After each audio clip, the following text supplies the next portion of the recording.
A very good day and welcome to the Roundtable Series on Asake Online, and I'll be your moderator for the day, and my name is Sizwakele Ndlovu. We are continuing our discussion on women's involvement in politics, women and youth specifically. So today on the show, I'm going to be featuring an aspiring candidate, Sukoluhle Mhlanga, as well as Namatai Nyumuru from Wild. So Sugu, a quick introduction from you before we... Okay. Good morning, everyone. My name is Sukoluhle Mhlanga. I'm a young woman aged 30. I have a disability. So yeah, that's what I can say for now. Thank you so much, Sugu. And over to you, Namatai. Hello everyone, my name is Namatai Nyumuru and I'm from Women's Institute for Leadership Development and I'm the Monitoring and Evaluation Officer there. Thank you. So we'll start with you, Namatai, and I know as an organization, Wild is championing the involvement of women and youth in politics. Can you just give us some of the activities that you're doing to encourage women to be involved in politics, both as candidates as well as just the voting demographic? Okay, thank you for that. And yes, at Wild we do realize that it is very important to have women and young people at the core of every electoral process, both on the receiving side and on the demand side. And as a way to promote that, we have activities that we have enlisted that we've been running from the beginning, from our inception in 2012, and we hope that we'll run and continue the cycle throughout to 2023, and if need be, for future elections as well. So on the receiving side, we currently have a mentorship program that we have where we are trying to promote women into participating as leaders, as MPs and councillors. And this mentorship program is where we group a group of mentees and a group of mentors, and these people come together and they discuss ways forward into becoming credible leaders. And our last cycle ended a few months ago, and as a result of that cycle we already have about 4 people that are aspiring to run into the next elections as both MPs and councillors. And we're also hoping that we can also continue this mentorship program, and this time not only reach out to only aspiring candidates, but also reach into the political parties as well, because we do realize that even inside political structures there's need for absorption for young women. So that is the mentorship program that we have. We just don't want to end it with women, but also encroach into the political parties.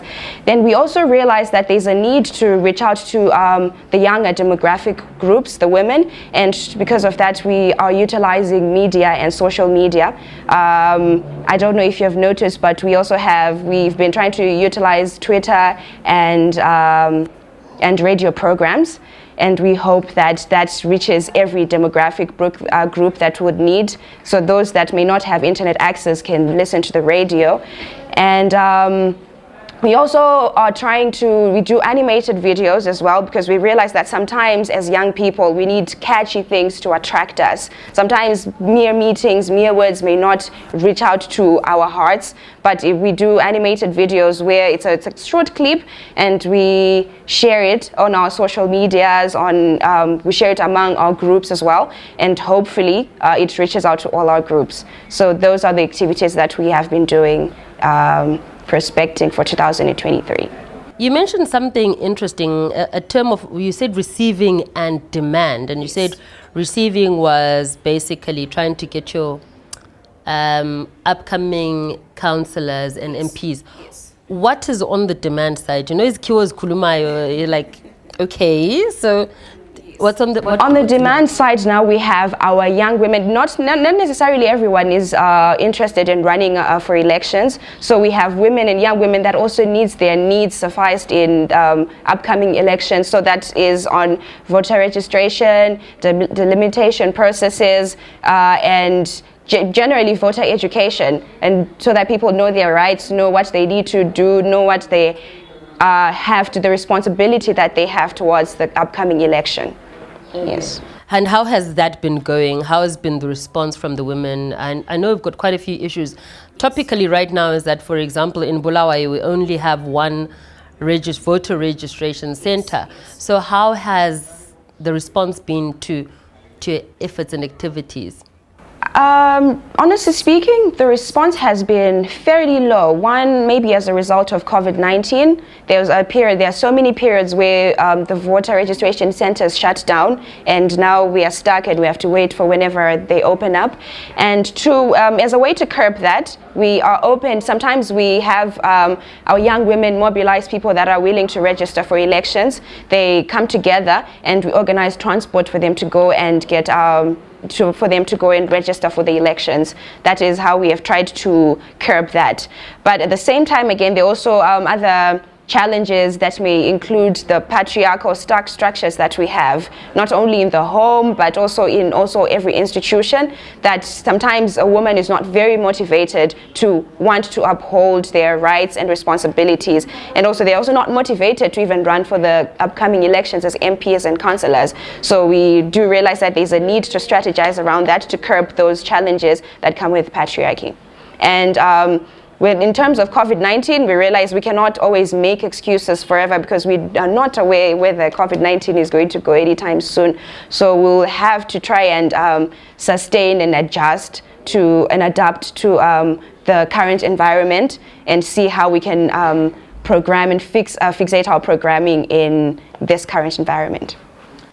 There's actually so much more I want to ask you, but I think maybe in addressing Sukoluhle and the challenges, maybe we can then kill two birds with one stone, answer her questions and my questions. So Sukoluhle is what I call an aspiring. I know I called you that because you want to go into politics.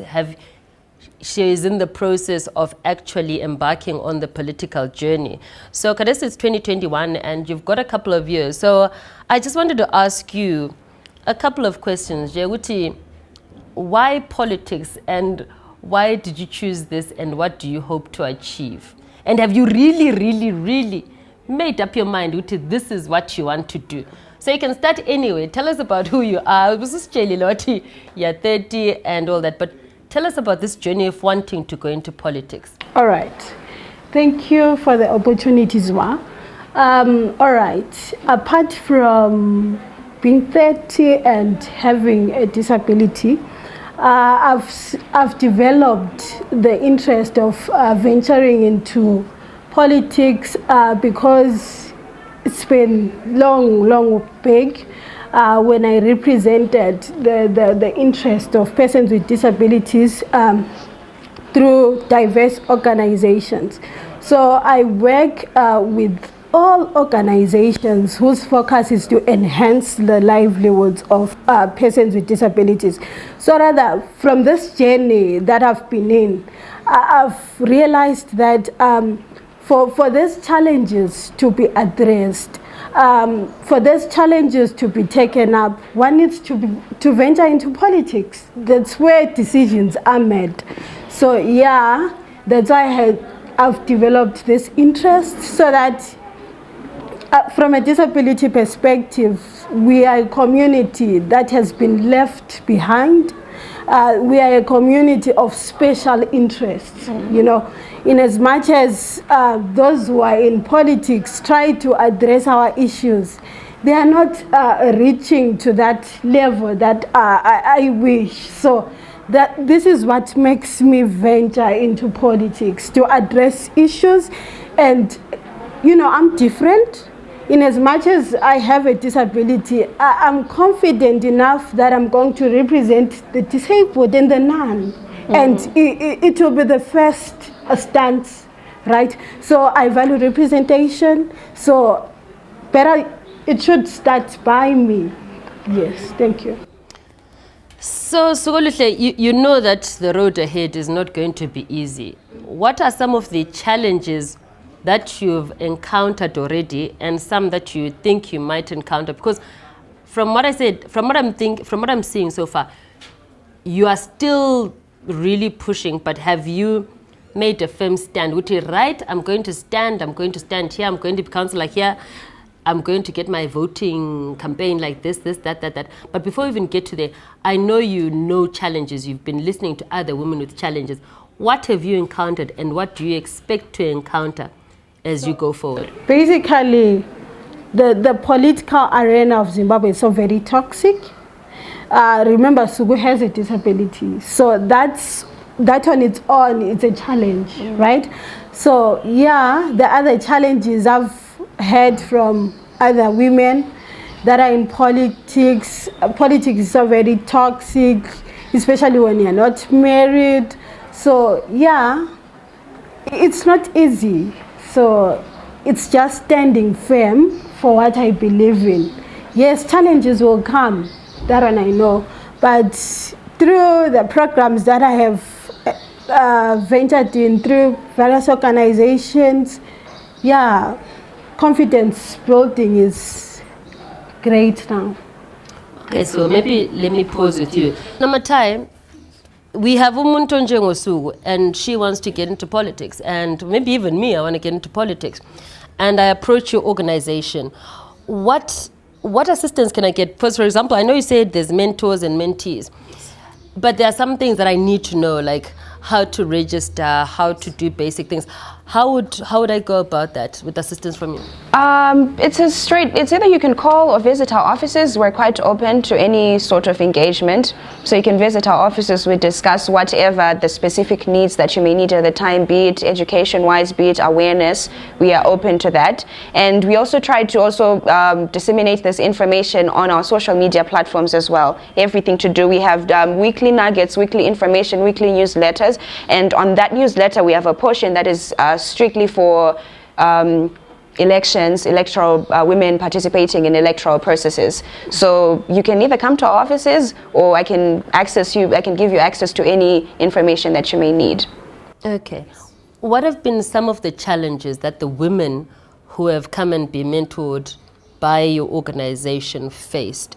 Because I know she's mentioned her disability and being a woman. I'm sure there's other specific common threads that run through any campaign that you have handled the women over. I think one of the challenges that women may have would be financing. The campaign process is quite long.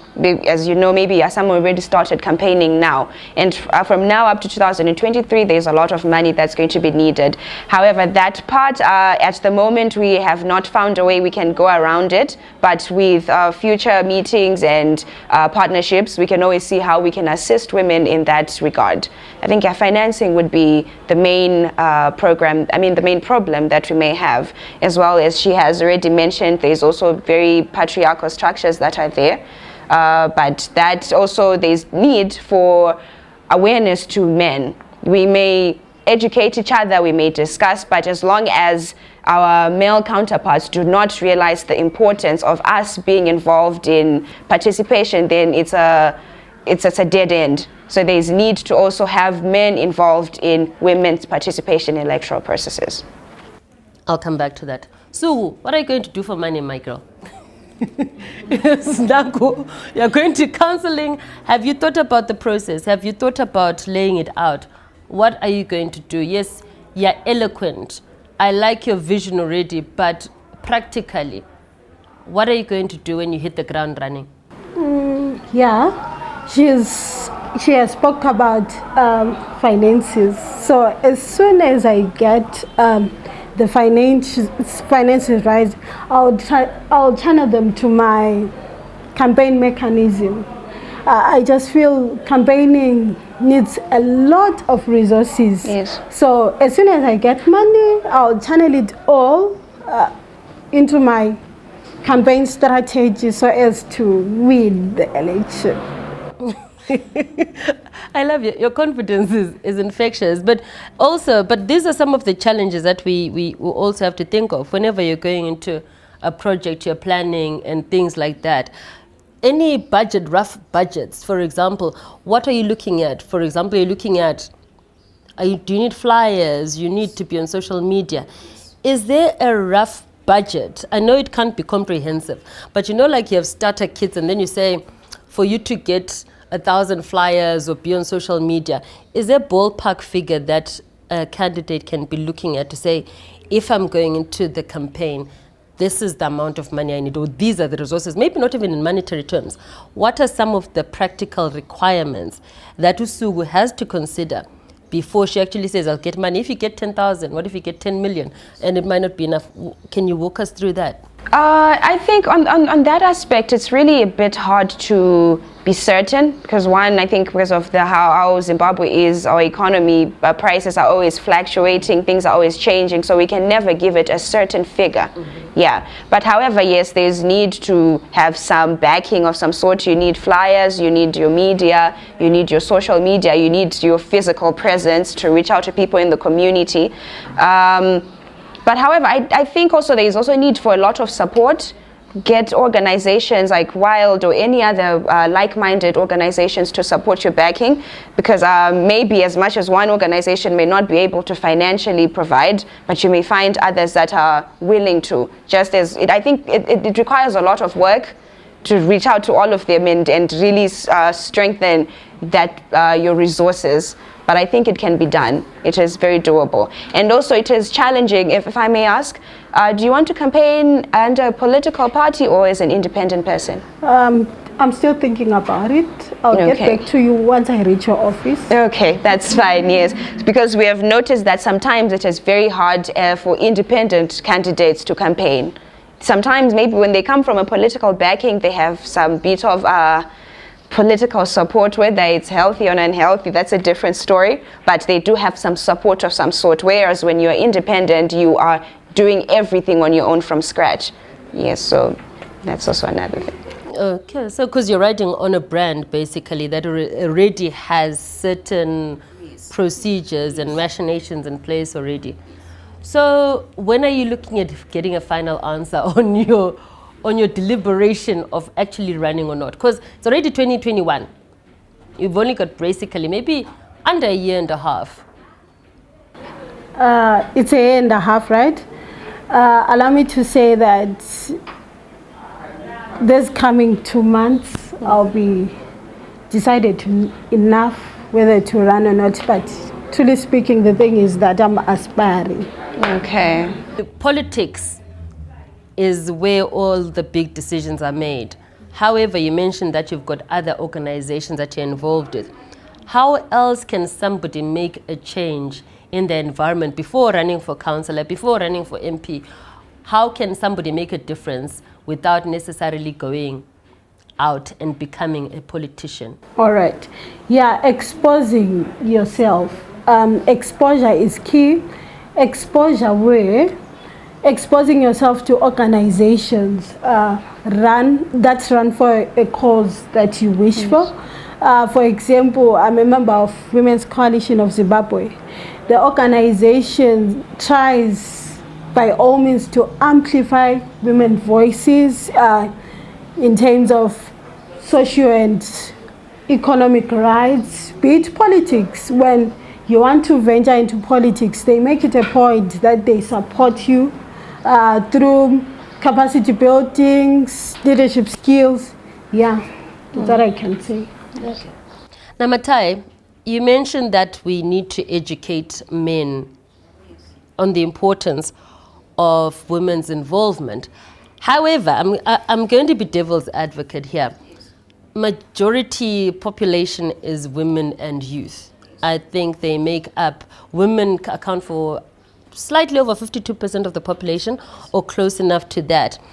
Would it not be a case of channeling our resources to actually driving the major demographic, our women and our youth, educating them, because they are the ones that make up a bigger number? Because if as a man I'm already in a position of advantage, why should I be bothered? I mean, whether you do something or you don't, it doesn't really affect me. I'm not motivated to actually support you in whatever you need to do. But if we got to mobilizing women and youth, would that not make a bigger difference instead of trying to convince a demographic that has been running this ship their way for the longest time? What are your thoughts on that? I agree with everything that you're saying. That is very true. However,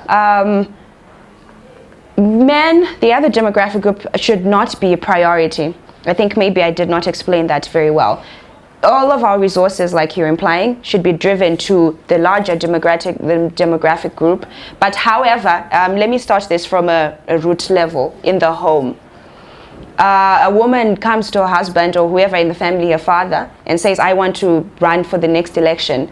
And if the father is not willing, that's a halt to that. So as much as we have capacitated, we've emancipated this woman to stand her own ground, but there's realistic things in the home that may not allow her to move forward. So there's need to just educate this man that, look, we have our woman in the house.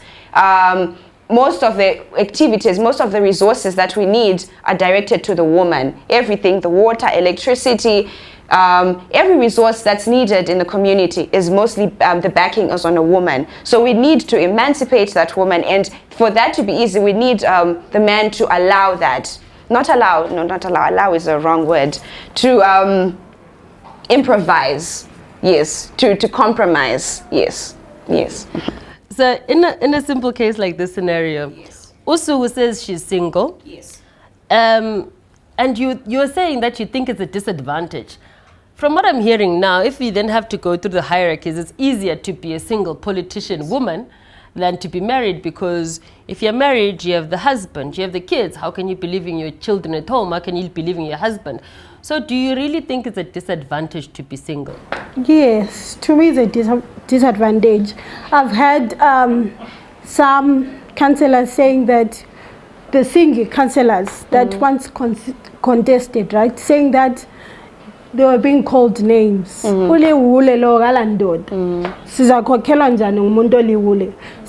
such comments tend to make you lose your esteem as a woman. You lose confidence, you lose everything, because the society thinks that for one to be successful, one should have a husband. You know, behind every successful woman there is a man. But it's not always the case. So what if married women are not able to make it? It's because they don't have men. You know what I'm saying? So yeah, I've had such denigrating comments. So at the end of the day, but we are you know, that married, our culture, it's something else, yeah. Yes, I do think, that's why I think that mostly it's a matter of awareness, because this mindset has been there for generations, and if there's not a permanent stop to it, it will run to the upcoming generations as well. So I really think it is very important to improvise and have awareness strategies to inform men that no, if a woman is like this, it does not mean this. If a woman is like this, it does not mean this. Because these are things that society deems. And if they do not know, then we do have a problem. But as women, Tina, do we even support each other? Because we're saying also, we have this majority, we've always had this pull her down syndrome. And we're saying patriarchy on the one side is bringing us down, but I am of the belief sometimes, yes, the patriarchy has its influence, but as women, if we really, truly supported each other, you'll find that maybe half the time the people who are calling a woman names are actually women. And they're the ones sharing the gossip, they're the ones doing this. So until we get to that point where we're saying, she's a woman candidate, and regardless of who she, whatever she is, let me just vote for her. But we've got this, why should I support her? Why should I take my resources towards her? She's just a woman, I'd rather support a man. So many instances we hear a woman saying, I would rather have a male CEO than a female CEO, I'd rather have a male boss than a female boss. And comes down to, I'd rather have a male counselor than a female counselor. In your previous mentorship programs and issues, was this raised by the women who are in politics and running? It is. It was raised. However, allow me to drift a bit. There is also an issue, though, where because women, we have a provision. Let's say that I'm sure you are aware of the quota system, where women have a provision. They say, oh, we have this certain percentage of women that are going to be in parliament. And now they end up relaxing, not working, not doing so much because of that backing. So again, I think that has also contributed to that, oh, women are not working, or women are not etc. So there is also important that fine, if there's ways, we are very grateful for the quota system, but we also need our women to be very active and upfront and work towards, work for that role that they have, work for that leadership position that they are carrying. And coming back to what you were saying, yes, it is true. Women, sometimes we are our own enemy, we are our own digression, we are the reason why we are not moving forward to some extent. But I do also think, again, that is also a result of the society and the patriarchy that has been instilled in our minds, even from a young age. As young girls, as you're growing, you always think maybe the man is at a higher standing, at a higher leadership position than the woman. So there's need to undo generations and decades of learning of societal standards. Which will take a while, but it just takes day at a time, one person at a time, one family at a time, and we'll get there. On the issue of the quota system, yes, you find that as women with disabilities, we are not represented in the quota system. Yes. So that's why we are now fighting hard for the sake of representing ourselves, maybe at grassroots level. You find that in as much we are women, we have differences, right? So the mechanisms that are put in place in terms of quota system, as women with disabilities, were not represented. In as much as I have a disability, I feel it's very weird for someone without a disability to represent fully pertaining my issues. So Sizwa, you can just sabugu, so that we get there. The quota system is good, but we as women, we are different. Yes, I have a disability. I have challenges in terms of service delivery, infrastructure. Places are not disability friendly. And in Parliament, I've never ever had a woman parliamentarian speaking for women with disabilities. The people that I know in Parliament that speak for our issues, it's if it's not Stemba Mleswa, la nxa ephuphile angizake ngizwe mama osukumethi disability nwenye. No. Thank you. So you raise very interesting points, and we will look out for you in the course of the year as we lead up to 2023 elections. At this point in time, we're going to take a short break, and we'll be joined by a councillor when we come back to give her journey on how she started out in politics, what her issues and her challenges have been so far. Stay tuned.